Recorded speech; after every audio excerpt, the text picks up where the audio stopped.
Днес е неделя, прекрасно време.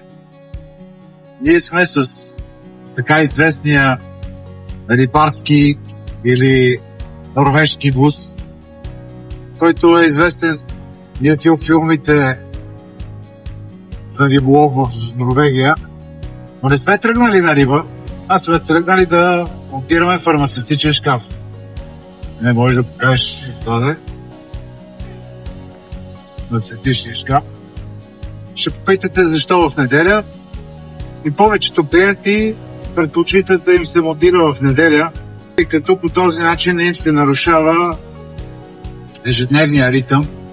Още повече, че този е малък фармацевтичен шкаф и ако успеем да го монтираме до към 2 часа, ще имат време да си наредат медикаментите и съответно в понеделник вече да започнат бойните действия.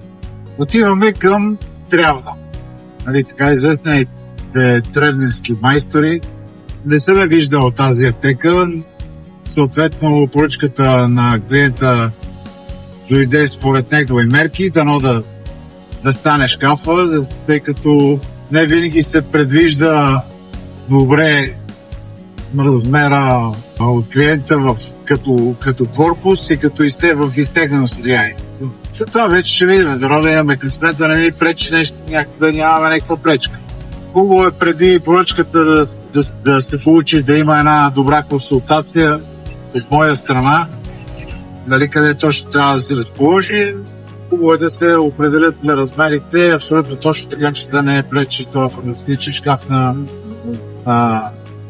основната дейност и в крайна сметка да бъде в помощ. Това е една малка аптечка в Трявна, която по принцип работи един фармацевт, за да не се трупа прекалено много стока, да не се влиза в склада, за да може един човек индивидуално да работи, един фармацевт. Съответно, разполагайки тук един фармацевтичен шкаф, но и в ежедневната си работа няма да има нужда да влиза в складове толкова дълго време и така нататък.